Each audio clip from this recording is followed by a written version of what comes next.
బీజేపీకి చెందిన చేవెళ్ల పార్లమెంట్ సభ్యుడు కొండా విశ్వేశ్వరరెడ్డికి గుండె ఆపరేషన్ చేశారు.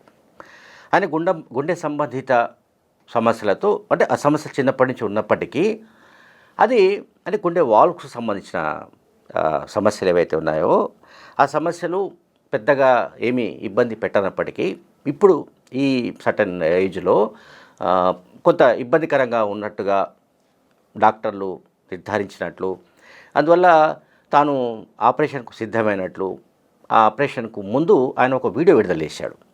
ఆ వీడియోలో ఆయన ఎమోషనల్ అయినట్టుగా కూడా మనకు కనిపిస్తోంది. అయితే అదే సందర్భంలో ఆయన చాలా ధైర్యంగా ఉన్నట్టు కూడా చెప్పుకున్నారు. ఈ ఆపరేషన్ వల్ల ఎటువంటి ఇబ్బంది లేదు, అట్లాగే ఎవరు ఏ రకంగా కూడా ఆందోళన చెందాల్సిన అవసరం లేదు, తాను వెంటనే అంటే కోలుకొని మళ్ళీ మీ ముందుకు వస్తాను అని కూడా అందులో చెప్పారు ఆ వీడియోలో. అండ్ ఇంకేం చెప్పారంటే తన ఆఫీస్ ఎల్లవేళలా ఉంటుంది, జూబ్లీహిల్స్ పోలింగ్కు ముందు నేను చేయించుకుంటున్నాను కనుక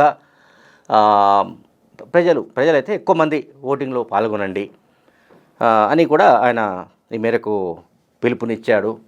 సో అంటే సాధారణంగా ఇటువంటి సమస్యలు వచ్చినప్పుడు కానీ ఆపరేషన్ జరగడానికి ముందు కానీ రాజకీయ నాయకులు ఇటువంటి వీడియోస్ విడుదల చేయడం చాలా అరుదు.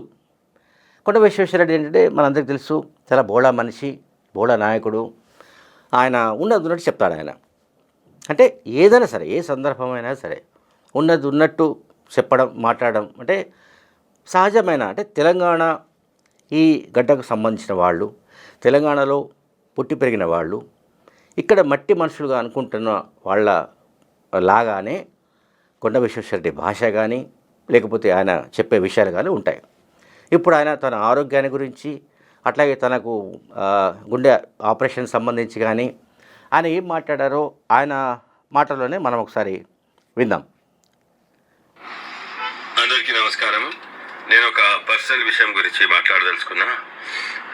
నాకు చిన్న ఉన్నప్పుడు ఇది ఒక ఇన్ఫెక్షన్ వచ్చింది. సాధారణంగా ఎక్కడి నుంచి వచ్చిందో కానీ నేను అప్పుడు అందరు పిల్లలతో ఆడేది పాత బస్తీలో పెరిగిన బేగం బజార్ దగ్గర ఫీల్ కానాల నేను బస్తీలో పిల్లలు అందరితో ఆడుకునేటోడిని.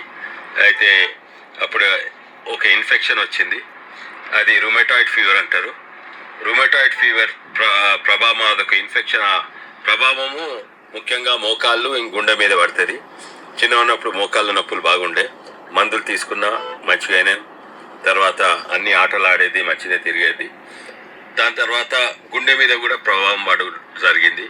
అయితే ఇది 30 ఏళ్ళ సార్ నేను గుండె చెకప్ చేసుకుంటూ వస్తున్నా. డాక్టర్లు అన్నారు పెద్ద ప్రభావం ఏం లేదు, దీనికి సర్జరీ ఏమీ అవసరం లేదు అని అన్నారు. కొంచెం భద్రంగా ఉండాలన్నారు. అయినా కూడా నేను మంచిగా తిరిగేది, మంచిగా ఉన్నా, ఈత కొట్టేది, అన్ని గుట్టలు ఎక్కేద్దాన్ని. కానీ ఇది ప్రతి 2 ఏళ్ళకి చెకప్ చేసుకున్నా. ఇప్పటివరకు అయితే మంచిగా ఉంది, కానీ ముందు చూద్దామన్నారు. మొన్న 2 ఏళ్ళ కింద చేస్తే మంచిగా ఉన్నది, పెద్ద అసరేం పడలేదు గుండె మీద. అంటే ఏమవుతుందంటే గుండెలో వాల్వ్ ఉంటాయి, ఆ వాల్వ్ లీక్ అయితే మొత్తం రక్తము మంచిగా పంప్ చేయదు గదన్నమాట బీమార. అదే ప్రభావం. మొన్న మళ్ళోసారి అంటే 2 వారాల కింద మళ్ళోసారి చెకప్ పోతే వాళ్ళు అన్నారు ఈసారి కొంచెం ఎక్కువైంది లీకింగ్, ఆపరేషన్ చేసుకుంటేనే మంచిగా 3 నెలల లోపటే చేసుకోవచ్చు, అర్జెంట్ ఏం కాదు కానీ 3 నెలలు. అయితే నేను ఇక జూబ్లీహిల్స్ ఎలక్షన్స్ అయిపోయే వరకు ఆగిన. ఇది లాస్ట్ డే అయిపోయింది కదా. అయితే రేపు నేను సర్జరీ చేపించుకుంటున్నా, తర్వాత కూడా చేపించుకోవాలి. కానీ రేపు సర్జరీ చేస్తే ఇప్పుడు పార్లమెంట్ December 1 మొదలైతే అప్పటి వరకు నేను మంచిగా అయితే పార్లమెంట్కు పోవచ్చు. అందుకే రేపటి డేట్ చేసుకుందాం అనుకుంటున్నా. ఇది పెద్ద ఫికర్ పడే అవసరం లేదు. గుండె మీద ఆపరేషన్ అయినా కూడా ఇది ఫికర్ పడేది అవసరం లేదు. ఎందుకంటే ఏం చేస్తారంటే గుండెలో వాల్వ్ ఉంది కదా, ఉన్న వాల్వ్, పుట్టిన వాల్వ్ను తీసేసి కొత్త వాల్వ్ పెడతారు. 3 రోజులు హాస్పిటల్లో ఉంటా, ఓ వారం 2 వారాలు ఇంట్లో రికవర్ అవుతా. ఇది ఎవరికి ఫికర్ అవసరం లేదు. మీకు ఎందుకు చెప్తున్నా అంటే మీ అందరికి కూడా నా మంచి కొరకే కోరుతున్నానని మీ అందరికీ కూడా తెలియజేస్తున్నా. నా ఆఫీస్ అయితే ఫుల్ పని చేస్తుంటుంది. ఓ వారం తర్వాత మిమ్మల్ని కూడా కలవచ్చు నేను, కానీ బయట నేను ఎక్కువ తిరగలేను. అందరు కూడా జూబ్లీ హిల్స్ ఎలక్షన్స్ అందరు కూడా ఆ కాన్స్టిట్యున్సీ ఓటర్స్ అందరు కూడా భారీ సంఖ్యలో పోయి ఓటేయాలని నా కోరిక. ఇంకా కాన్స్టిట్యున్సీ ప్రజలేమో ఏమీ ఫికర్ లేదు. నేను రేపు ఆపరేషన్ అయినాక మళ్ళీ ట్వీట్ పెడతాను, ఇప్పుడు సోషల్ మీడియాలో పెడతా. నమస్తే. రైట్. సో అంటే కొండ విశ్వేశ్వరరెడ్డి చెప్పినట్లుగా అంటే మన చిన్నప్పటి నుంచే బాల్యం నుంచే ఆయనకు ఇటువంటి కొన్ని సమస్యలు ఉన్నాయి. అవి బట్ యంగ్ ఏజ్లో ఏమి ఏర్పడలేదు. ఆ వాల్వ్స్ ఒక 2 లీకేజెస్ ఉన్నట్టుగా డాక్టర్లు ఈ మధ్యలో 2 వారాల కిందట కన్ఫర్మ్ చేసినందున ఇప్పటికి ఆపరేషన్ తప్పని పరిస్థితి ఏర్పడినట్టుగా ఆయన స్వయంగా చెప్పాడు. అట్లాగే ఆయన అంటే ఇతర అంటే కొండ విశ్వేశ్వరరెడ్డి మన దగ్గర తెలుసు, గతంలో టీఆర్ఎస్లో కూడా ఎంపీగా చేశారు. ఇప్పుడు బీజేపీ తరఫున ఎంపీగా ప్రాతినిధ్యం వహిస్తున్నాడు.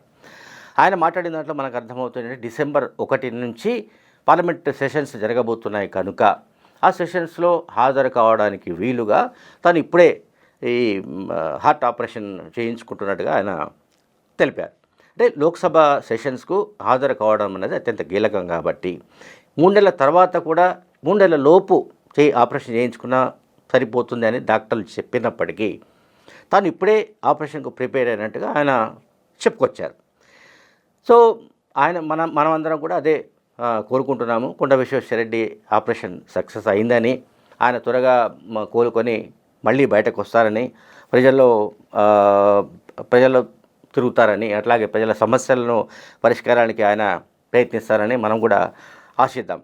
ఎందుకంటే కొండ విశ్వేశ్వరరెడ్డి నిజానికి చాలామంది రాజకీయ నాయకులు మనం చూస్తుంటాం. అంటే ఆయన మాట్లాడిన దాంట్లో కూడా చాలా ఆశ్చర్యకరమైన ఒకటి ఏంటంటే, ఆయన ఆధునిక రాజకీయ నాయకుడు, బట్ అది ద సేమ్ టైం తెలంగాణ మాండలికాన్ని చాలా పక్కగా మాట్లాడతాడు. అండ్ యాజ్ వెల్ యాజ్ అది ఉర్దూలతో కూడా మిక్స్ అయి ఉంటుంది. చూడండి, దీంట్లో 2-3 పదాలు, ఒకటి ఫికర్ అన్నాడు, మళ్ళీ ఒకటేమో అసర్ అన్నాడు. అసర్ అంటేనేమో ప్రభావం అని అంటాం. ఫికర్ అంటే భయపడాల్సిన పనేం లేదు, నేను ఆపరేషన్ చేయించుకున్నప్పటికీ భయపడాల్సిన పనేం లేదు, ఎవరు ఏ రకంగా కూడా ఆందోళన చెందాల్సిన అవసరం లేదని. అంటే ఉర్దూ అండ్ తెలంగాణ మాండలికం ఇదంతా మిక్స్ అయి ఉంటుంది. ఇది చాలా తక్కువ మంది అంటే ఒక స్థాయికి వెళ్ళిన తర్వాత వాళ్ళు ఈ కృష్ణా గుంటూరు భాష మాట్లాడడానికి ప్రయత్నిస్తారు సాధారణంగా. అంటే కృష్ణా గుంటూరు ప్రకాశంలో సగం, అంటే 2.5 జిల్లాలని చెప్తూ ఉండేవాళ్ళు అప్పుడు తెలంగాణ ఉద్యమ సమయంలో కూడా. ఆ 2.5 జిల్లాల భాషే మనకు తెలుగు భాషగా మారిపోయిన సంగతి మనందరికీ తెలుసు. అందువల్ల తెలంగాణ మాండలికం మాట్లాడుతున్న వాళ్ళు అండ్ తెలంగాణ అంటే ఇక్కడ అటువంటి ఆ పదాలు చాలా తక్కువ మంది మాట్లాడతారు. బట్ బి ఆనెస్ట్, ఆయన క్లియర్గా చెప్తున్నాడు, నేను పాత బస్సులో పుట్టి పెరిగాను అండ్ యాజ్ వెల్ యాజ్ ఇప్పుడున్న ఫీల్ ఖానా అంటే బేగం బజార్ ఆ ప్రాంతంలో నేను తిరిగాను, అట్లాగే అక్కడ ఆడుకున్నాను, చదువుకున్నాను. ఇవన్నీ కూడా విషయాలు చాలా తక్కువ మంది ఇట్లా అంటే నేను అదే చెప్పాను ఫస్టే, అంటే స్వచ్ఛంగమైన మనిషిగా కూడా మనం భావించాలి. ఎందుకంటే నేను చెప్తున్నాను కదా, తెలంగాణ మాండలికాన్ని మర్చిపోయిన వాళ్ళు చాలామంది రాజకీయ నాయకులు ఉన్నారు. బట్ ఆయన ఇప్పటికీ ఆ ఫ్లేవర్, తెలంగాణ ఫ్లేవర్ అనేది మనకు ఆయన ప్రతి మాటలో కూడా మనకు కనిపిస్తుంటుంది. Thank you very much.